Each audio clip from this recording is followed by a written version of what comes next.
కృష్ణుడు భాగవతానికి కథానాయకుడు, ప్రధానమైనటువంటి అవతారం. కృష్ణావతారం పరిపూర్ణావతారం. నేను ఎందుచేత ఈ మాట అంటున్నానంటే, మిగిలిన అవతారాలకి కృష్ణ పరమాత్మ యొక్క అవతారానికి భాగవతాన్ని మీరు జాగ్రత్తగా పరిశీలిస్తే చాలా పెద్ద భేదం ఒకటి కనబడుతుంది. ఏమిటా భేదం అంటే, కృష్ణ పరమాత్మ యొక్క అవతార స్వీకారము చేత కేవలము ధర్మరక్షణమొక్కటే ప్రయోజనము కాదు. కేవలము ధర్మాన్ని రక్షించడానికి మాత్రమే వచ్చిన అవతారం కాదు. ఆ అవతారం రావడంలో అనేకమైనటువంటి రహస్యములను ఆయన దాచాడు. అందుకే ఆయన రావడం కూడా శ్రావణ మాసంలో బహుళపక్షంలో అష్టమి నాటి అర్ధరాత్రి వచ్చాడు. ఎందుకు రావాలప్పుడు అంటే, శ్రావణ మాసం వర్షాకాలం, అపారమైన చీకటి. సాయంకాలం అయ్యేటప్పటికే చీకటి పడిపోతుంది, మేఘాలు కిందకు వచ్చేస్తాయి, నల్లటి మేఘాలు, వర్షధారలు పడుతూ ఉంటాయి. అంతటా కూడా బురదతో ఉంటుంది, అరణ్యాలన్నీ తీగలు లతలతో నిండిపోయి ఉంటాయి. అటువంటి కటిక చీకట్లో, అందున బహుళపక్షం శ్రావణమాసం అంటే మరీ చీకటిగా ఉంటుంది. మరీ చీకటిగా ఉన్నప్పుడు అమావాస్య దగ్గరికి వచ్చేస్తోంది. అష్టమి తిథి అంటే, అష్టమి తిథి దగ్గరికి వచ్చేస్తుండగా ఏం అమావాస్య ఎంచుకోవచ్చు కదండి, బాగా చీకటిగా ఉంటుందంటారేమో. అష్టమికి కృష్ణుడికి దగ్గర సంబంధం. అందుకే అష్టమ గర్భంలో పుడతాడు, అష్టమి నాడు పుడతాడు. ఏమిటా అష్టమి? అష్టాంగయోగమనందు 8వ మెట్టు సమాధి. సమాధి అంటే బ్రహ్మమును అనుభవించుట. కృష్ అంటే నిరతిశయ ఆనంద స్వరూపుడు. ఆయన పాదములు పట్టుకున్నవాడు మోక్షమును పొందుతాడు. అందుకే అష్టమి తిథి నాడు అష్టాంగయోగంలో తాను 8వ మెట్టైన సమాధి అని నిరూపించడం కోసం అలా వస్తాడు. రావడం అర్ధరాత్రి వేళే వస్తాడు. అర్ధరాత్రి వేళ ఆవిర్భవించడం అంటే అప్పుడు చీకటి బాగా ఎక్కువగా ఉంటుంది. కటిక చీకట్లో అర్ధరాత్రి 12 గంటల వేళ ఆవిర్భవించేటటువంటివి రెండున్నాయి. ఒకటి సాకారముతో వస్తుంది, ఒకటి ఆకారము నిరాకారము రెండూ కలిపిన అరూపరూపిగా వస్తుంది. శ్రావణమాసం బహుళపక్షంలో అష్టమి నాటి అర్ధరాత్రి వచ్చినటువంటి కృష్ణ పరమాత్మ కరచరణాదులతో వచ్చాడు. ఆయన చీకట్లో ఉన్న వస్తువు ఏదో మనకి తెలియదు, అందుకే భయం. చీకట్లో బయటికి వెళ్ళండి అంటే ఎందుకు భయపడతాం? తాడు చూస్తే పావులా కనపడుతుంది, పెద్ద తీగ చూస్తే జడలు విరబోసుకున్న దయ్యంలా కనబడుతుంది. చీకట్లో ఏది ఏ వస్తువో తెలియదు కాబట్టి భయం. ఉన్న వస్తువు ఉన్నట్టు తెలియాలంటే చీకట్లో నేను ఏ ఉద్యోగం చేస్తున్నానో, నాకు ఏ పాలసీ ఉందో, నాకు ఎంత చెక్ బుక్ ఉందో, లేకపోతే నేను ఏం చదువుకున్నానో, నాకు ఎన్ని పట్టుపంచలు ఉన్నాయో తీసుకొచ్చి అక్కడ పెడితే చీకటి పోతుందా? దీపం ఒక్కటి ఉంటే చీకటి పోతుంది. చీకటి పోతే ధైర్యం వచ్చేస్తుంది. జ్ఞానము కలిగితే నేను ఆత్మ అన్నది ఎరుకలోకి వస్తే ఇక చావన్న మాటకు భయపడవలసిన అవసరం ఉండదు. శరీరము ఎప్పుడైనా పడిపోతుంది, ఆత్మకి చావు లేదు. నేను ఆత్మ ఇది ఎరుకలోకి వస్తున్న వాడికి ఇక భయపడవలసిన అవసరం లేదు. అటువంటి జ్ఞానం ఇవ్వాలంటే కటిక చీకటి అజ్ఞానం. కటిక చీకటి అయిన అజ్ఞానము బాగా ఉండేది ఎప్పుడంటే శ్రావణమాస బహుళపక్ష అష్టమి నాటి అర్ధరాత్రి. అందుకని అప్పుడు వచ్చాడు ఆయన. రావడం కూడా రామావతారంలో వచ్చినప్పుడు ఏదో అలా చతుర్భుజుడై శంఖచక్ర గదా పద్మములను పట్టుకుని రాలేదు. తతశ్చ ద్వాదశే మాసే చైత్రే నామమికేతి దేవు నక్షత్రేది దైవత్యే స్వచ్ఛ సంస్థేషు పంచషు గ్రహేషు కర్కటే లగ్నే వక్పతాం బిందునా సహా ప్రోద్యమానే జగన్నాథం సర్వలోక నమస్కృతం అంటారు మహర్షి. ఆయన సామాన్యమైనటువంటి మనుష్య బాలుడిగా ఆవిర్భవించాడు రామచంద్రమూర్తి. కానీ కృష్ణ భగవానుడు అలా కాదు. అసలు పుట్టడమే ఒక లీల. పుట్టడం దగ్గర నుంచి ఆయన లీలల ప్రదర్శనం ప్రారంభమైపోతుంది. ఆయన పుడుతూనే జలధరదేహు నాజాను చతుర్బాహు సరసీరు హక్షు విశాలవక్షు జారుగదా శంఖచక్ర పద్మ విలాసు కంఠ కౌస్తుభమణి కాంతిభాను కమనీయ కటిసూత్ర కంకణ కేయూర శ్రీవత్సలంచనంచిత విహారు మరుకుండల ప్రభాయుత కుంతలలలాటు వైఢూర్య మడిగణ వరకిరీటు బాలు పూర్ణేందు రుచిజాలు భక్త లోకపాలు సుగుణాల వాలు కృపావిశాలు చూచి తిలకించి పులకించి చోద్యమంది ఉబ్బి చెలరేగి వసుదేవుడు ఉత్సహించే అన్నారు పోతన గారు. పుట్టినప్పుడే నీలమేఘ సంకాశమైనటువంటి దేహంతో చతుర్భుజుడై శంఖచక్ర గదా పద్మములను పట్టుకున్నటువంటి వాడై ఆవిర్భవించాడు. లోకంలో ఎక్కడైనా పిల్లవాడు పుట్టినప్పుడు తల్లిదండ్రులు సంతోషిస్తారు తప్ప కడుపున పుట్టినటువంటి పిల్లవాణ్ణి తల్లిదండ్రులు స్తోత్రం చేయరు. కానీ దేవకీ వసుదేవులిద్దరూ ఆ పుట్టినటువంటి పిల్లవాణ్ణి చూసి శ్రీ మహావిష్ణువు యొక్క దర్శనాన్ని పొంది నమస్కరించి స్తోత్రం చేశారు. అర్ధరాత్రి వేళ రావడానికి ఎందుకు అంటే కృష్ణం వందే జగద్గురుం, నేను జగద్గురువుని, లోకాన్ని ఉద్ధరించడానికి కావలసినటువంటి ప్రస్థానత్రయంలో ఒకటైనటువంటి భగవద్గీతని లోకానికి అందిస్తానని చెప్పడానికి జగద్గురువై అష్టమి నాటి అర్ధరాత్రి ఆవిర్భవించాడు. అక్కడి నుంచి మళ్ళీ 6 నెలలు లెక్క పెడితే శ్రావణం తర్వాత భాద్రపదము, ఆశ్వీజము, కార్తీకము, మార్గశిరము, పుష్యము, మాఘము. మాఘమాసంలోకి వచ్చేటప్పటికి మళ్ళీ మహాశివరాత్రి. మహాశివరాత్రి అర్ధరాత్రి మళ్ళీ లింగోద్భవం జరుగుతుంది.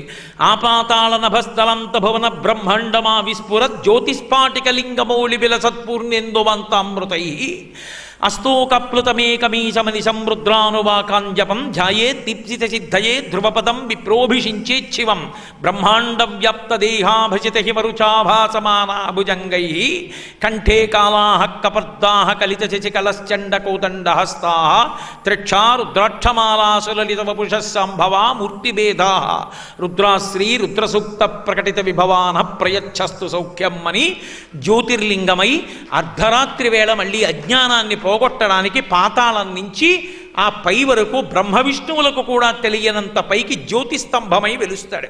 మళ్ళీ చీకటి పోగొట్టడానికి అరూపరూపి అయి శివలింగం వస్తుంది. రెండు అజ్ఞానమును పోగొట్టడానికి వచ్చినటువంటివే. శ్రీ శివాయ గురవై నమః. అందుకే కృష్ణం వందే జగద్గురుం, రెండు గురుస్వరూపాలై వచ్చాయి. అందుకే అష్టమి నాటి అర్ధరాత్రి వేళ ఆవిర్భవించాడు. ఆయన ఆవిర్భవిస్తూనే ఇద్దరి యొక్క ప్రబలమైనటువంటి కోర్కెలు తీర్చాలి, అందుకు ఆవిర్భవించాడు. ఒకటి ఇక్కడ దేవకీ వసుదేవుల కోర్కె తీరాలి, వేరొక చోట నందయశోదల కోర్కె తీరాలి. ఎందుకు తీరాలి అంటే తాను శ్రీ మహావిష్ణువుగా వారి మధ్య నిలబడినప్పుడు కటిక చీకట్లో అందరూ విష్ణుమాయ చేత నిద్రపోతూ ఉండగా దేవకీ వసుదేవుల్ని పిలిచి ఒక మాట చెప్పాడు. ఒకానొక సమయంలో ఈమె పేరు పృష్ణి, ఆయన పేరు సుతపుడు. దేవకీ వసుదేవులతో చెప్తున్నాడు, ఈ వసుదేవుడు ఒకప్పుడు సుతపుడు, ఈ దేవకీదేవి పృష్ణి, వీళ్ళిద్దరూ కలిసి 12,000 దివ్య సంవత్సరములు ఎండుటాకులు కూడా తినడం మాని నా కోసం తపస్సు చేశారు. అంత గొప్ప తపస్సు చేస్తే నేను ప్రత్యక్షమయ్యాను. అప్పుడు వాళ్ళు ఏమి కోరాలి? దుర్లభమైనటువంటి మోక్షాన్ని కోరాలి. కానీ వాళ్ళు విష్ణుమాయకి వశులయ్యారు. అంటే ఆయనే అలా కోరేటట్టు చేశాడు. ఏమి కోరేటట్టు చేశాడు? ఇంత తపస్సు చేసిన వాళ్ళు ఎదురుగుండా శ్రీ మహావిష్ణువు కనపడితే మోక్షం అడగకుండా నీలాంటి కొడుకు కావాలన్నారు. నాలాంటి కొడుకు నేను తప్ప వేరొకడు లేడు, కాబట్టి నేనే మీకు కొడుకుగా వస్తానన్నాను. ఆ సమయంలో వాళ్ళిద్దరూ సుతపుడు పృష్ణి అన్న పేరుతో ఉన్నారు కనుక పృష్ణి గర్భుడు అన్న పేరుతో అవతార స్వీకారం చేశాను. తర్వాత దేవకీ వసుదేవులు అదితి కశ్యపులయ్యారు, అప్పుడు వామనమూర్తినై వచ్చాను. ఇప్పుడు దేవకీ వసుదేవులయ్యారు, శ్రీకృష్ణ పరమాత్మనై వచ్చాను. 3 సమయాలలోనూ కూడా 3 అవతారములలో నేనే అవతార స్వీకారం చేసి వాళ్ళ కడుపున పుట్టాను. ఇక నేను వీళ్ళ కడుపున పుట్టవలసిన అవసరం ఉండదు, ఎందుకంటే ఈ జన్మ వారికి చివరి జన్మ. నేను కొడుకునన్న భావన చేత నన్ను నిరంతరము స్మరించిన కారణము చేత మోక్షానికి వెళ్ళిపోతారు. కొడుకు అన్న భావనతో స్మరించినా ఏ భావనతో స్మరించినా ఫలితం అదే. కృష్ణతత్వం అనంత ఏ భావనతో కృష్ణుణ్ణి స్మరించండి, కృష్ణ స్మరణము చేత వచ్చేదేది అంటే మోక్షం. అందుకే ఆ కృష్ణ స్పర్శ మన మనసు మీద బాగా పడడానికే అన్ని లీలలు చేశాడు, ఎవరికీ అందనంత చేశాడు. ఏకకాలమునందు దేవకీ వసుదేవుల యొక్క వరాన్ని తీర్చాడు. అటు ధరాద్రోణులు ఉన్నారు.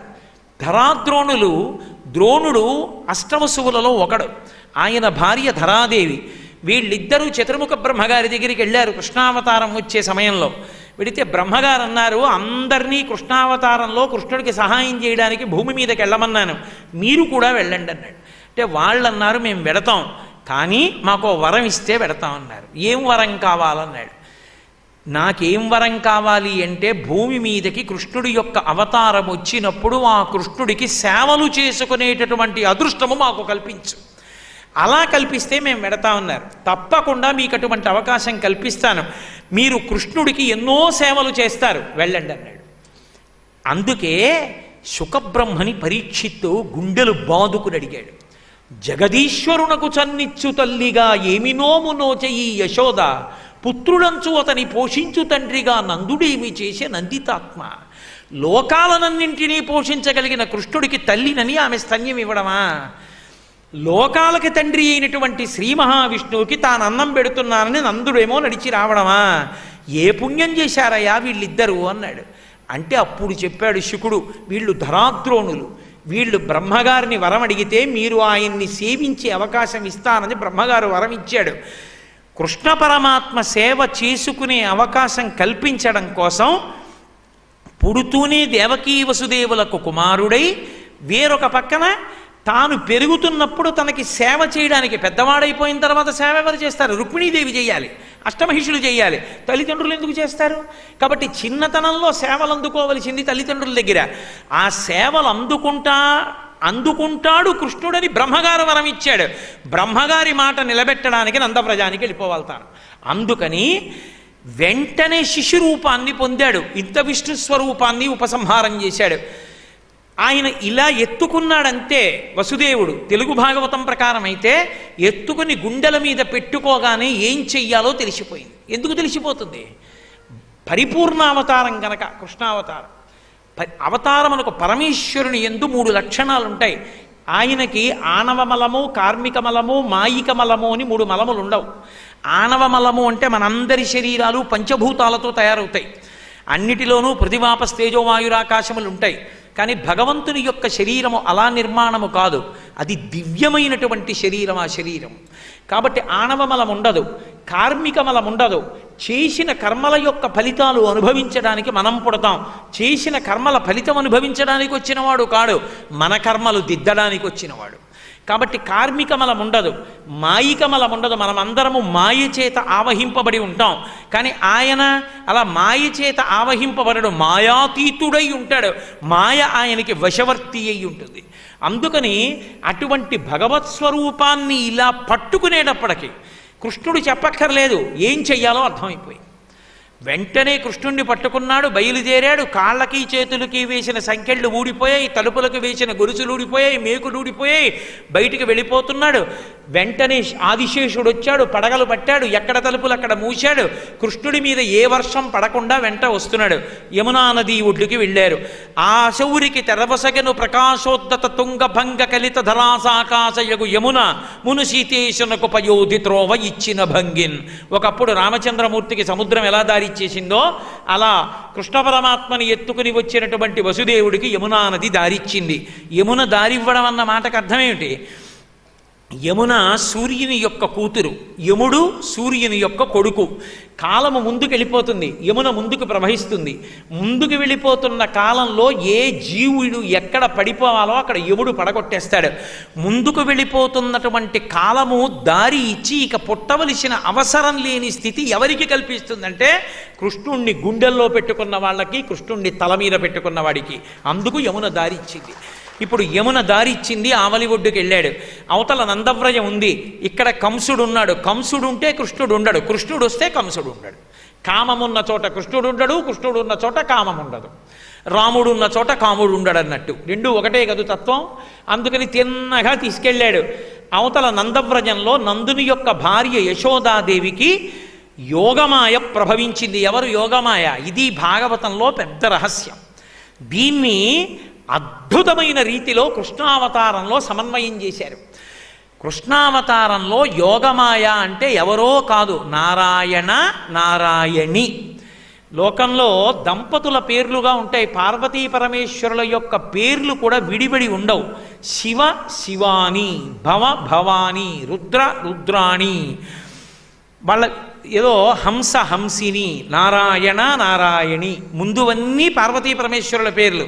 నారాయణ నారాయణి దంపతులు కారు, అన్నా చెల్లెళ్ళు. విష్ణువే యోగమాయగా ఉంటాడు, అయ్యవారే అమ్మవారి రూపాన్ని పొందుతాడు. అందుకే ఇద్దరూ అలంకార ప్రియులు. ఇద్దరూ అవతారాలు స్వీకరిస్తారు, ఇద్దరూ రాక్షస సంహారం చేస్తారు, ఇద్దరూ భక్త సంరక్షణం చేస్తారు. అందుకే విష్ణుమాయ, యోగమాయ. ఆ తల్లి స్త్రీ రూపంలో అక్కడ ప్రభవించింది. ప్రభవించితే ఇది తత్వంలో పట్టుకోవలసినటువంటి పెద్ద విశేషం. ఆ యోగమాయా స్వరూపమే పార్వతీ స్వరూపం అవుతుంది. అంటే విష్ణువు యొక్క స్త్రీ స్వరూపమే పార్వతీ స్వరూపం. ఇంతమంది ఉంటే పెద్ద అల్లరి కదండి. విష్ణువు పార్వతీ స్వరూపాన్ని పొంది పరమశివుని యొక్క సగభాగంలోకి వెళ్ళిపోతాడు. పిల్లలు ఆడవాళ్ళకు పుడతారా, మగవాళ్ళకు పుడతారా? అందుకే విష్ణువు నాభికమలంలోంచి బ్రహ్మగారు పుడతారు. విష్ణువుకి పార్వతికి అభేదం కనుక. కాబట్టి అర్ధనారీశ్వర స్వరూపం అవుతుంది. అప్పుడు అన్నీ కలిపి పర్యవసించి చిట్ట చివరికి ఒక్క శివతత్వంగా నిలబడిపోతుంది. కాబట్టి ఇప్పుడు యోగమాయ అక్కడ పుట్టింది. అక్కడ పుట్టినటువంటి యోగమాయ దగ్గరికి వెళ్ళి నందుడు నిశ్శబ్దంగా పడుకోబెట్టేశాడు. యోగమాయని తీసుకున్నాడు. అసలు ఇది వినడానికి సంభవం అండి. మిగిలిన వాళ్ళు నిద్రపోవచ్చు, ప్రసవమైన ఆడది నిద్రపోతుందండి లోకంలో. ఆవిడ నిద్రపోయింది. నిద్రపోయిందంటే ఆ విష్ణు మాయ అంత గట్టిగా పట్టుకుంది. ఆమె ప్రసవించింది, కూతురు పుట్టిందన్న విషయం తెలియదు యోగమాయకి. నందుడు తీసుకొచ్చాడు, కృష్ణుడిని పడుకోబెట్టాడు. ఎందుకని? కృష్ణుడి యొక్క అవతార ప్రయోజనం పూర్తవ్వాలి. ఇద్దరినీ ఏకకాలంలో కాపాడాలి, దేవకీ వసుదేవుల్ని నంద యశోదల్ని. పడుకోబెట్టి యోగమాయని ఎత్తుకున్నాడు. ఎవరికైనా తెలివిందా? ఎవ్వరికీ తెలివిలేదు. పిల్లవాడు ఏడిచాడా? ఏడవలేదు. పోనీ పిల్ల ఏడిచిందా? ఆమె ఏడవలేదు. వాళ్ళకెందుకు ఏడుపు ఉంటుంది? ఏడిచే వాళ్ళను ఉద్ధరించడం మాల లక్షణం అయితే. కాబట్టి యోగమాయని చేత్తో పట్టుకున్నాడు. మళ్ళీ యమున దారిచ్చిందా? ఇచ్చేసింది. ఎందుకని? ఇద్దరూ ఒకటే కనుక. ఇప్పుడు యమున దాటాడు, వెళ్ళిపోయాడు. మళ్ళీ అంతఃపురంలోకి వెళ్ళాడు. అంతఃపురంలోకి వెళ్ళి తిన్నగా పిల్లని తీసుకెళ్ళి దేవకీదేవికి ఇచ్చాడు. దేవకీదేవి ఏం చేస్తోంది? ఏమైపోయాడో నా కొడుకుని ఏడవట్లేదు, శుభ్రంగా నిద్రపోతోంది. ఎందుకని? అది పరమేశ్వరుడు యొక్క మాయాశక్తి. తన యొక్క అవతార వైభవం పూర్తవ్వాలంటే కంస సంహారం అవ్వాలి. అందుకని చెప్పి ఆమె నిద్రపోతోంది. వెళ్ళాడు, తట్టి లేపాడు, ఆడపిల్లని చేతిలో పెట్టాడు. తలుపులు మూసుకున్నాయి, తాళాలు తమంత తాము పడిపోయాయి. వసుదేవుడికి గొలుసులు మాత్రం పడలేదు, మళ్ళీ తాళాలు మాత్రం పడలేదు. మళ్ళీ ధర్మం తప్పకూడదు. అందుకే స్నానము చేయక రామిని ఆనందరసాభ్యమగ్నుండై విప్రులకును ధేనువులను 10,000 మానసికముగ ధారబోజ మరి ఇచ్చుటకున్. కొడుకు పుడితే గోదానం చెయ్యాలి.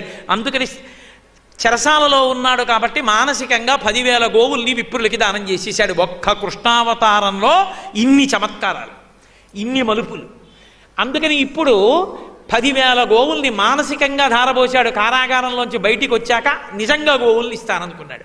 స్నానం చేయాలి కొడుకు పుడితే. కారాగారంలో ఉన్నాడు, ఆనందరసాబ్ధి ఎందు ఆనందరసంలో స్నానం చేసేశాడు. ఎందుకని? విష్ణువు కొడుకుగా పుట్టాడు, ఇంకంతకన్నా ఏం కావాలి? ఇప్పుడు వెళ్ళాడు. పదముల సంఖ్యల నిడుకొని మదితలచుచూరసుతుడు ముందరవోలెన్ గుదురుకొన రీతి దేహము కదిలించుచునూరకుండె గురువరతమునన్. తనకి తానే సంఖ్యలు వేసుకున్నాడు. యోగి ఒక్కసారి భగవత్తత్వాన్ని తెలుసుకున్న తర్వాత అందరిలాగే ఉంటాడు. సాలగ్రామం రాళ్ల మధ్యలోనే ఉన్నట్టు భగవత్తత్వాన్ని అనుభవించేవాడు ఏమీ తెలియని వాళ్ళ అందరిలోనే ఉంటాడు. కానీ ఆయన ఎప్పుడు యోగరతో వా భోగరతో వా సంగరతో వా సంగవిహీన యస్యద్బ్రహ్మణి రమతే చిత్తం నందతి నందతి నందత్యేవ. ఆయన పరవశిస్తూనే ఉంటాడు తనలో తాను. కాబట్టి ఇప్పుడు వసుదేవుడు సంఖ్యళ్ళు తనకి తాను వేసుకున్నాడు. అంటే సంసారమునందున్నట్టు ఉంటాడు, కానీ సంసారమునందు లేడు. పడవ సముద్రంలో ఉన్నట్టు ఉంటుంది, కానీ సముద్రం మీద తేలుతూ ఉంటుంది. అలా ఉంటుంది ఆ తత్వం. ఇప్పుడు పాపం ఆ దేవకీదేవి లేచింది. పెద్ద ఆ పిల్ల ఏడిచింది. అయ్యో కూతురు పుట్టిందండి. ఇంతకుముందు కొడుకు పుట్టాడు, శ్రీ మహావిష్ణువు ప్రార్థన చేసింది, స్తోత్రం చేసింది, అన్నీ మరిచిపోయి ఆడపిల్ల తన పిల్లేని తాను రక్షించుకోవాలని మీదుమిక్కిలి ప్రయత్నాన్ని మొదలుపెట్టింది. ఏమన్నా అంత మాయ ఉంటుందా అని అనుకోకండి. మీరు క్షమించగలనంటే ఒక్క మాట చెప్తా. తాతగారు పోయారు, తండ్రి గారు పోయారు, పక్కింటివాడు పోయాడు, ఎదురింట్లో పోయారు, వెనకింట్లో పోయారు, పక్కింట్లో పోయారు. నేను మాత్రం శాశ్వతం అన్నట్టు ప్రతి వాళ్ళం బతికేయట్లా విష్ణుమాయతో? మన ఎందే మాయ అన్వయం అయితే వాళ్ళ ఎందు అన్వయం అయితే ఏమి ఆశ్చర్యపోవలసినటువంటి విశేషం. ఇప్పుడు ఆ పిల్లని పట్టుకుని పాపం ఏడుస్తోంది. భటులు గబగబా వచ్చారు, తాళాలు దానికి వేసినటువంటి ఆ ముద్రలు చూసుకున్నారు. ఏం అవలేదు, పరిగెత్తుకుంటూ వెళ్ళారు కంసమహారాజు దగ్గరికి. అయ్యా, మేనకోడలు పుట్టింది అష్టమ గర్భంలో అన్నారు. ఆడపిల్లో మగపిల్లాడో నాకు గండం. పరిగెత్తుకుంటూ వచ్చాడు, తలుపులు తీశాడు. పాపం ఆ దేవకీదేవి ఏడుస్తోంది. అన్న శమింపు మన్నతగదల్లుడు కాడిది మేనకోడలవు మన్నన చేయు మన్న విను మానిని చంపుట రాచపాడి కాదన్న సుకీర్తి వై మనగదన్న మహాత్ములు పోవు త్రోవ పోవన్న భవత్ సహోదరి కదన్న నిను చరణంబు వేటదన్. అన్న అన్న అన్న 1కి 10 మాటలు చెల్లెలు అన్నయ్య అన్నయ్య అన్నయ్య అన్నయ్య అంటే అన్నయ్య కరిగిపోతాడు. ఆ అనుబంధాలు చెప్పడంలో తెలుగు నాట ఆ అనుబంధాలు చెప్పడంలో పోతన గారే సాటి. అందుకే పద్యంలో 1కి 10 మాటలు అన్న అన్న అన్న అంటారు. ఇంత చెప్పినా వాడు వింటాడా? ఇది భాగవతంలో ఉన్న గొప్పతనం. 7 రోజుల్లో చచ్చిపోతావురా అంటే ఏది వింటే నాకు ఇబ్బంది ఉండదో, మళ్ళీ జన్మలో హరిభక్తుడవుతానో ఆ కథ చెప్పమన్నాడు పరీక్షిత్తు. అష్టమ గర్భానికి చచ్చిపోతావురా అన్నారు కంసుణ్ణి. అష్టమ గర్భం అంటే కనీసం కాన్పుకి ఏడాదిన్నర వ్యవధానం ఉన్నా ఖచ్చితంగా 12 ఏళ్ళు బతుకుతాడు. అయినా సరే ప్రతిరోజు చచ్చిపోతూ బతికాడు కంసుడు. 7 రోజులు నువ్వు చచ్చిపోతావురా, 7 రోజుల్లో అంటే ప్రతిరోజు బతుకుతూ చివర హాయిగా శరీరం వదిలిపెట్టేశాడు పరీక్షిత్తు. ఎలా బతుకుదాం అనుకుంటున్నావో నీకు ఇష్టం, నీ ఇష్టం, ఏది వింటావో ఏది పాటిస్తావో భాగవతం తీర్పు. కాబట్టి ఆ కంసుడు వచ్చినవాడు వినకుండా ఆ పిల్ల యొక్క కాళ్ళు పట్టుకుని లాగి గిరగిర తిప్పి అక్కడ ఉన్నటువంటి బండకేసి కొట్టాడు. మిగిలిన పిల్లల్లాగే చనిపోతుంది. కానీ ఆ పిల్ల చనిపోవడం మానేసి ఒక్కసారి పైకి లేచిపోయింది, ఆకాశంలోకి లేచిపోయి తెంపరివై బొరింబొరిని దేవకి బిడ్డల చిన్ని కుర్రలం చంపితివి, రాళ్ళ మీద నన్నొంపితివి శిరో ఇది బీరమే, నా సరసంజనించి నిన్ను చంపెడివాడు వేరొక దిశ సంస్కృతి పొందెడువాడు దుర్మతి అంది. హురే, ఇంతమంది పిల్లల్ని చంపేశావు, 6గురిని, ఇంకా నీకు బుద్ధి రాలేదురా? 8వ గర్భం బలరాముడు ఆ సంకర్షణము చేత రోహిణీదేవి ఎందు పుట్టాడు. మళ్ళీ నన్ను కూడా చంపుదాం అనుకున్నావా? నేను నీకలా దొరికేదాన్ని కాను. నా సరసన జన్మించినటువంటి కృష్ణుడు అదిగో వేరొక చోట సమస్త భోగాలతో పెరుగుతున్నాడు, వాడు నిన్ను చంపనే చంపుతాడు రా అంది. అని ఆ తల్లి ఒక్కసారి పైకి ఎగిరిపోయి సింహాసనం మీద కూర్చుంటే 8 భుజములతో ప్రకాశించింది. శంఖచక్ర గదా పద్మములు ఒకవైపు, ధనస్సు, బాణము, ఖడ్గము, శూలము 8 ఒకవైపు పట్టుకుంటే ఆకాశంలో విహరిస్తున్నటువంటి దేవతలు, యక్షులు, గంధర్వులు, కిన్నెరులు, కింపురుషులు అందరూ వచ్చి ఆమెకి నైవేద్యాలు పెట్టి పుష్పమాలలు సమర్పించి గంధ తాంబూలాదులు ఇచ్చి ఆమెని సత్కరించారు. ఆ తల్లి ఈ భూమి మీద ఎక్కడ ఏ పేరుతో ఉండనివ్వండి, విజయ, చాముండి, శారద, కాళీ, దుర్గా, ఏ పేరుతో ఈ భూమి మీద ఉన్నప్పటికీ ఆ తల్లి యొక్క లక్ష్యం ఒక్కటే, ప్రజలకు క్షేమమును చేకూర్చట. అదొక్క లక్ష్యంతో ఆ తల్లి ఈ భూమి మీద అనేక గుణములతో, అనేక నామములతో, అనేక చోట్ల ఏకకాలమునందు వెలిసి భక్తుల యొక్క పూజలు అందుకుంటోంది. ఇక్కడ కృష్ణావతారంలో కృష్ణ భగవానుడు నందుడి యొక్క వ్రజానికి వెళ్ళిపోయాడు.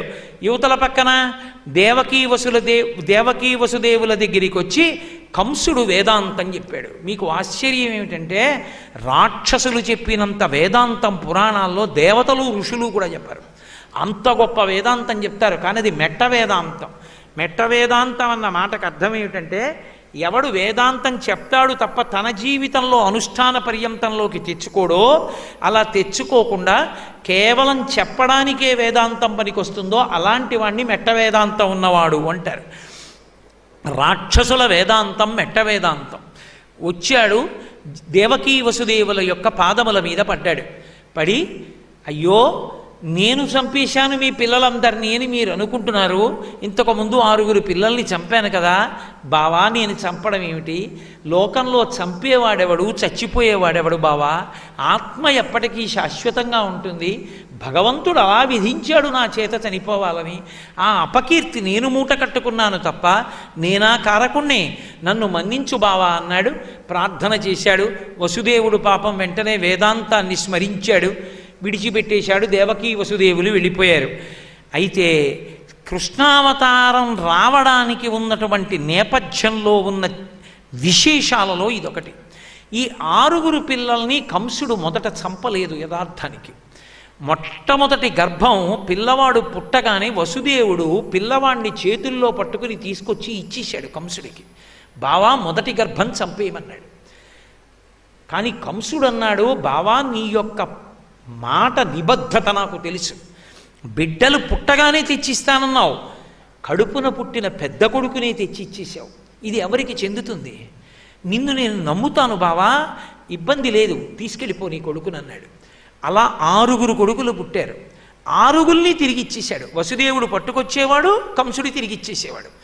7వ కడుపున పిల్లవాడు పుట్టలేదు. బలము మిగుల కలుగ బలభద్రుడనిలో ఒక రమణుడకుట చేసి రాముడనియు సతికి పుట్టె గర్భ సంకర్షణంబున సంకర్షునండనటి గనుడుసుతుడు. దేవకీదేవి కడుపులో ఉండేటటువంటి పిండాన్ని మాయాశక్తి తీసి వసుదేవుని యొక్క వేరొక భార్య రోహిణీదేవి నందవ్రజంలో అక్కడ ఉన్నటువంటి నందుడి యొక్క ఆశ్రమంలో ఉంది. ఆమె కడుపులోకి ప్రవేశపెట్టారు. అందుకని వసుదేవుని యొక్క భార్య అయిన రోహిణీదేవి కడుపున పుట్టాడు బలరాముడు. గర్భ సంకర్షణం వల్ల పుట్టాడు కాబట్టి సంకర్షణుడని పేరు. 7వ గర్భం జారిపోయింది తప్ప దేవకీదేవికి బిడ్డడు పుట్టలేదు. అందుకని కంసుడు 6 పిల్లల్ని తిరిగి ఇచ్చేశాడు. మరి తిరిగి ఇచ్చేసిన వాడు ఎందుకు చంపాడు అంటే, ఒకనాడు నారదుండు ఇయ్యన కంసుని ఇంటికి చనుదించి ఏకతమున, ఓరి పిచ్చివాడా నీకు తెలియక మందలోపలనున్న నందాదులను వారి భార్యలు పుత్రులు బాంధవులను నిన్ను చంపేవాళ్ళు కారు వీళ్ళందరూ అనుకుంటున్నావు. 8వ గర్భంలో పుట్టేవాడు నిన్ను చంపడం కాదు, మీ అమ్మ మీ నాన్నతో కలిపి నందవ్రజంలో ఉన్నటువంటి నందాదులు వారి యొక్క పిల్లలు అక్కడ ఉన్నటువంటి ఆవులు దూడలు గోపాలబాలురు అందరూ నిన్ను చంపడానికి వచ్చిన వాళ్ళేరా అన్నాడు. 6 వదిలేశావు, వాళ్ళు నిన్ను చంపడానికి రేపు 8వ గర్భానికి సాయపడతారన్నాడు. ఈ మాట నారదుడు చెప్పగానే 6 తీసుకురమ్మని కాళ్ళు పట్టుకుని గిరగిరా తిప్పి బండకేసి కొట్టి చంపేశాడు. నారదుడు చెప్పచ్చా ఈ మాట? అంతటి మహానుభావుడే ఎందుకు చెప్పాలి అంటే, కృష్ణావతారం వచ్చే ముందు ఒక దేవతా కార్యం ఒకటి నెరవేరవలసి ఉంది. ఏమిటా కార్యం అంటే, ఊర్ణనాభి మరీచి అని మహర్షి దంపతులు వాళ్ళకి 6 పుత్రులు కలిగారు. ఆ 6 షడ్గర్భులు అంటారు. ఈ 6 గొప్ప భక్తులు జ్ఞానులు. వాళ్ళు ఒకసారి బ్రహ్మగారి సభకి వెళ్ళారు. పెద్దలు కూర్చుని ఉన్నటువంటి సభలో కారణం లేకుండా నిష్కారణంగా నవ్వకూడదు. వారికి ఏ మాయ ఆవహించిందో నిష్కారణంగా నవ్వారు. నవ్వగానే బ్రహ్మగారు చూశారు. కారణం లేకుండా బ్రహ్మసభలో నవ్వారు కాబట్టి మీరు రాక్షసయోని యందు జన్మించండి అన్నారు. ఆ 6 వచ్చి కాలనేమికి కుమారులయ్యారు. ఆ కాలనేమి యొక్క కుమారులు తరువాతి కాలంలో హిరణ్యకశిపుడికి మళ్ళీ కుమారులుగా పుట్టారు. పుడితే ఈ 6 హిరణ్యకశిపుని కన్నా ముందే వెళ్ళి అరణ్యంలో బ్రహ్మగారి గురించి తపస్సు చేశారు. బ్రహ్మగారు ప్రత్యక్షమై ఏం కావాలన్నారు. విపరీతమైనటువంటి వరాలు అడిగారు. 6 వరాలు ఇచ్చాడు బ్రహ్మగారు. వాళ్ళు పరిగెత్తుకుంటూ ఇంటికి వచ్చి హిరణ్యకశిపుడితో చెప్పారు, నాన్నగారు మేము ఇంత శక్తి పొందాం, ఇన్ని వరాలు పొందామని. వాడు తండ్రి అయిన రాక్షసుడు. నేనే పొందలేదు కదా ఇన్ని వరాలు ఇంత శక్తి, కొడుకులు మీరు బ్రహ్మగారి గురించి తపస్సు చేసి ఇన్ని వరాలు పొందడమా? ఇది రాక్షసత్వం అంటే. రాక్షసత్వం అంటే ఎక్కడో ఉండదు. మీకు వచ్చిన వరాలు మీకు ఉపయోగపడకుండుగాక, అలా అయిపోవాలంటే మీ అందరూ కూడా గాఢ నిద్ర యందు మరణింతురుగాక అన్నాడు. వాళ్ళందరూ గాఢ నిద్రలోకి వెళ్ళిపోయి కొంతకాలం ఉండి గాఢ నిద్రలోనే మరణించాడు. పోనీ అక్కడితో వదిలిపెట్టాడా? మీరు మళ్ళీ వచ్చే జన్మలో, కిందటి జన్మలో మీకు తండ్రి ఎవరో ఆ తండ్రి కడుపునే పుట్టి ఆ తండ్రి చేతిలోనే మరణింతురుగాక అన్నాడు. ఇప్పుడు వాళ్ళకి కిందటి జన్మలో తండ్రి ఎవరు? కాలనేమి. ఆ కాలనేమి ఈ జన్మలో కంసుడిగా ఉన్నాడు. కాబట్టి కంసుడు కడుపున పుట్టి కంసుడి చేతిలో చనిపోతే తప్ప మరీచి ఊర్ణనాభుల యొక్క పుత్రులైనటువంటి ఈ షడ్గర్భులకి శాప విమోచనం అవదు. అలా అయ్యేటట్టు చెయ్యాలంటే సప్తమ గర్భం సంకర్షణుడు అవ్వాలి, అష్టమ గర్భంలో కృష్ణుడు రావాలి, 6 గర్భముల పిల్లలకి శాప విమోచనం అయిపోవాలి. కాబట్టి నారదుడు వచ్చి కంసుడి చేత చంపించాడు. చంపిస్తే ఈ 6గురికి శాప విమోచనమైంది. ఇది భాగవతంలోని కాదు. భాగవతంలో ఉన్న ప్రశ్నకి దేవీ భాగవతం సమాధానం చెప్పింది. దేవీ భాగవతాన్ని భాగవతంతో కలిపి నేను మీతో ఈ మాట మనవి చేసే అనుమానం లేకుండా ఉండడానికి. ఇన్నిటిని ఏకకాలమునందు సాధించాడు. కంసుణ్ణి సంహరించిన వాడు కృష్ణుడే కదా. మరి కంసుణ్ణి సంహరించగలిగిన వాడైనప్పుడు కన్నులు తెరవని కడుచిన్ని పాపడై దానవి చనుబాలు త్రావి చంపే అని ఒక రాక్షస స్త్రీని చంపగలిగినటువంటి వాడు కంసుణ్ణి ఎందుకు చంపడు? కంసుణ్ణి చంపేస్తే కంసుని చుట్టూ ఉన్నటువంటి పరివారం రాక్షసులు తలకొక దిక్కు వెళ్ళిపోతారు. అలా వెళ్ళిపోకుండా ఉండాలి అంటే భవిష్యత్తులో తనని నమ్ముకున్నటువంటి నరుడైన అర్జునుడికి సాయపడడానికి, ధర్మాత్ములైనటువంటి పాండవులను కాపాడడానికి కంసుడు ఉన్నంతసేపు కంసుడి చుట్టూ రాక్షసులు ఉంటారు. ఒక్కొక్కరు తన మీదకి వస్తారు. ఒక్కొక్కరిని చంపుకుంటూ పోతే ఇంతమంది కురుక్షేత్రంలో యుద్ధానికి రారు. నిజంగా మహానుభావుడు కృష్ణ పరమాత్మ అవతార స్వీకారం చేసింది మొదలుపెట్టి పూతనా సంహారం, శకటాసుర సంహారం, తృణావర్తుని సంహారం, బకాసుర సంహారం, ఈ ధేనుకాసుర సంహారం, కాళీయమర్దనం, ఇంతమందిని చిన్నతనంలోనే సంహారం చేశాడు కాబట్టి సరిపోయింది తప్ప కంసుడు ఒక్కడిని సంహరిస్తే ఒకానొకనాడు ద్రోణాచార్యుల వారి దగ్గర పాఠం నేర్చుకున్న ఏకలవ్యుడు వెళ్ళి జరాసంధుడి పక్కన చేరినట్టుగానే రాక్షసులందరూ దుర్యోధనుడి పక్కన చేరుతారు. కురుక్షేత్రంలో ఎంత కష్టపడవలసి వచ్చింది అంతమందిని చంపడానికి. ఇంతమంది కూడా కలిస్తే పాండవులకు ఎంత కష్టం. అందుకే కంసుణ్ణి ఉంచి వీళ్ళని చంపి కంసుణ్ణి చంపాడు. చంపి అప్పుడు వెనక్కి వెళ్ళాడు. పైగా నందవ్రజంలో నందుడి దగ్గరికి వెళ్ళి తన బాల్యం పూర్తయితే తప్ప బ్రహ్మగారి వరం పూర్తి కాదు. బ్రహ్మగారి వరం ఆయనిచ్చిన వరాన్ని నిలబెట్టడానికి తాను నందవ్రజానికి వెళ్ళి పిల్లవాడిగా ఉన్నంతసేపు బాల్యక్రీడలన్నీ నందవ్రజంలో చేశాడు.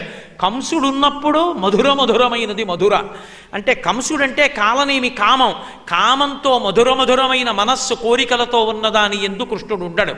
నందవ్రజం అంటే గురుకులం, గోవులు ఉన్నాయి అక్కడ.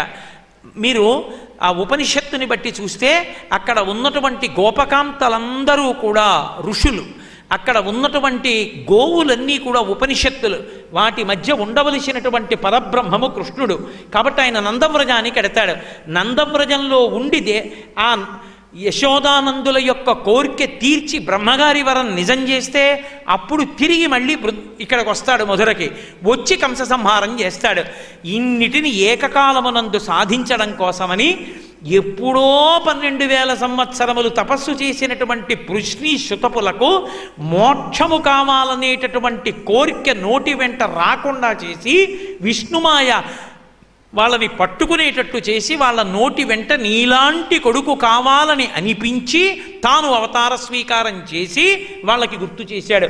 మనం ఎప్పుడో ఒక్కసారి చేసినటువంటి పుణ్యాన్ని మనం మర్చిపోవచ్చు, కానీ భగవంతుడు మాత్రం మర్చిపోడు. తెలిసో తెలియకో భవిష్యోత్తర పురాణంలో అంటారు, ఏకేన తులసి మాత్రదలేనాపి నరోత్తమ పూజయేద్భక్తిభావేన తం రక్షామితి మత్పణః అంటారు. ఒక్క తులసి దళాన్ని ప్రీతితో భగవంతుడి పాదముల మీద వేస్తే చాలు వెంటపడి పట్టుకుంటాడు. ఎవడన్న దానితో కూడా ఆయనకి సంబంధం లేదు. అందుకే శంకరులు అంటారు శివానందలహరిలో, నరత్వం దేవత్వం నగవన మృగత్వం వచకత పశుత్వం కీటత్వం భవతు విహగత్వాది జననం సదాత్పాదాబ్జ స్మరణ పరమానందలహరి విహారాసక్తం చేద్రు దయ్యమిహ కింతేన వపుషా అంటారు.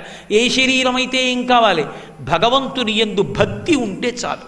అటువంటి భక్తితో ఒకనాడు భగవంతుడికి చేసినటువంటి సేవని గుర్తు పెట్టుకుని 3 సార్లు వాళ్ళకి కొడుకుగా వచ్చి, ఇక నేను మీ కడుపున పుట్టను, మీరు పుట్టరు, నన్ను కొడుకన్న భావనతో స్మరించిన కారణం చేత మీరు మోక్షాన్ని పొందుతారని వాళ్ళకి మోక్షస్థితిని కల్పించి కృష్ణ స్మరణముల చేత మనందరం కూడా తరించగలిగినటువంటి యోగ్యతను మనకి కల్పించినటువంటి మహానుభావుడు కృష్ణ భగవానుడు.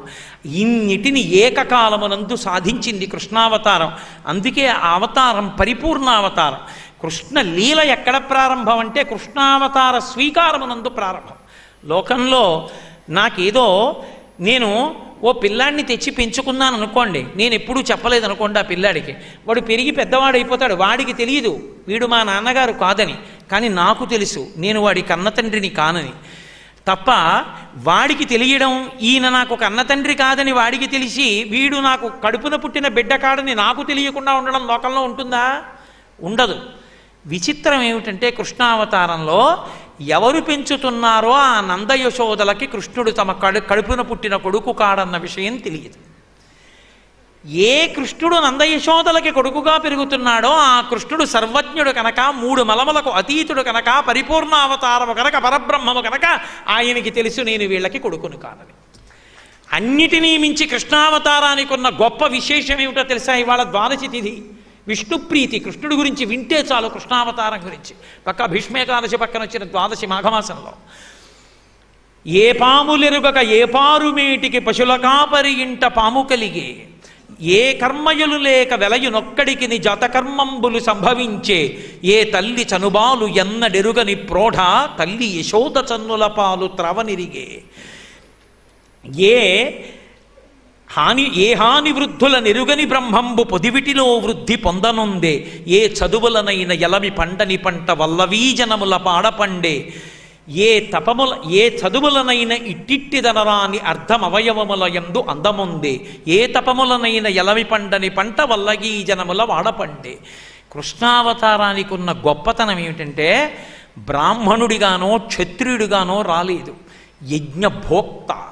ఓం నమో నారాయణాయ స్వాహ అని స్వాహాకారంతో ఇచ్చినటువంటి హవిస్సుని తినేటటువంటి పరబ్రహ్మం ఎవరు బ్రహ్మాదులకు కూడా దర్శనమివ్వడో, ఎవడు వాణి మాత్రమే వినపడుతుందో ఆర్తితో ప్రార్థన చేస్తే, ఎవడు సమస్త జగత్తును ఆవరించి ఉంటాడో, ఏ లక్ష్మీదేవి కూడా కొన్ని వేల సంవత్సరములు తపస్సు చేస్తే ఆయన పాదములకు వంటి ఉన్నటువంటి ధూళికణాన్ని దర్శనం చెయ్యగలిగిందో, శూరులు తొల్లియే విభిని శోభిత పాదనక ప్రభావళించేరి భవంధకారముల చిక్కక ఉందురు వట్టి దేవుని వైరముతోడనైన గెలువన్ అనుపంపి శుభంబు చేసి నిష్కారణమైన ప్రేమ ఇది కంసుని పోలు సకొండు కల్గుని అంటాడు అక్రూరుడు.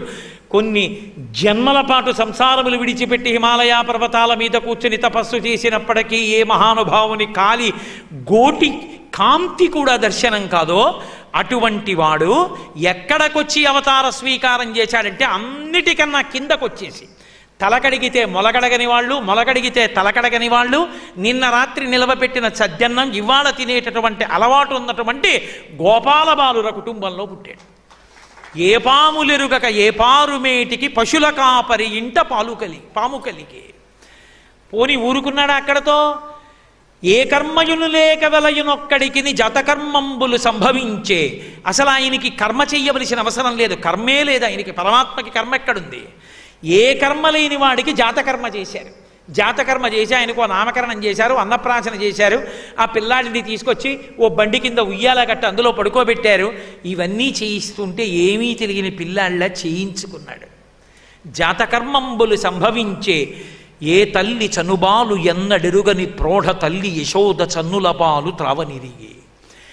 ఆయనే లోకములకు తల్లి, ఆయనే లోకములకు తండ్రి.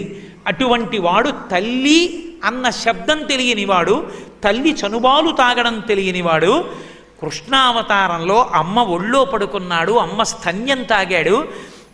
అమ్మా అన్న మాట ఎంత ప్రీతిపాత్రమైందో తెలుసుకున్నాడు. అమ్మకి ఎన్నిసార్లు 2 పర్యాయాలు విశ్వరూప సందర్శనం ఇచ్చాడు. అమ్మతో ఆడుకున్నాడు, అమ్మతో పాడుకున్నాడు. యశోదమ్మ మీద అంత ప్రీతి ఉన్నాడు. కాబట్టి ఏ తల్లి చనుబాలు ఎన్నడెరుగని ప్రోఢ తల్లి యశోద చనుల పాలు త్రావనిరిగే, ఏ హాని వృద్ధుల నెరుగని బ్రహ్మంబు పొదివిటిలో వృద్ధి పొందనుందే.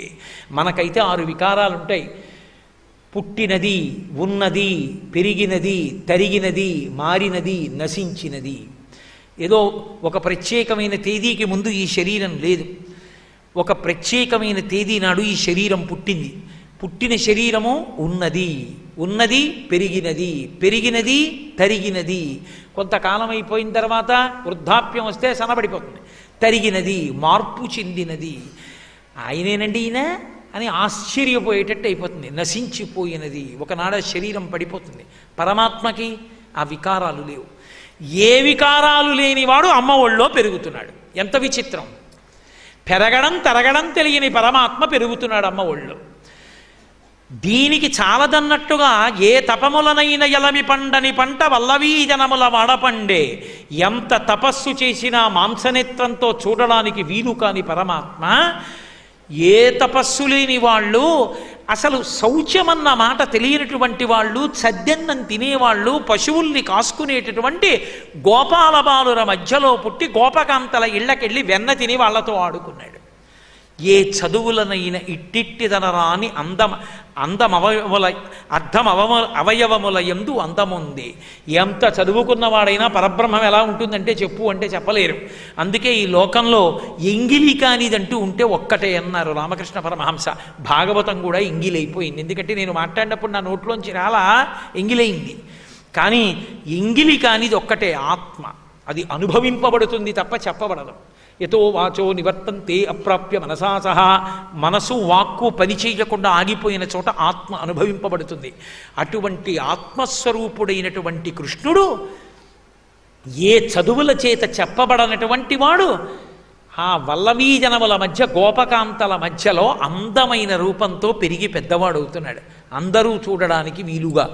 ఏమి విశేషం కృష్ణావతారం! అంత అద్భుతమైనటువంటి పరిపూర్ణావతారం కృష్ణావతారం.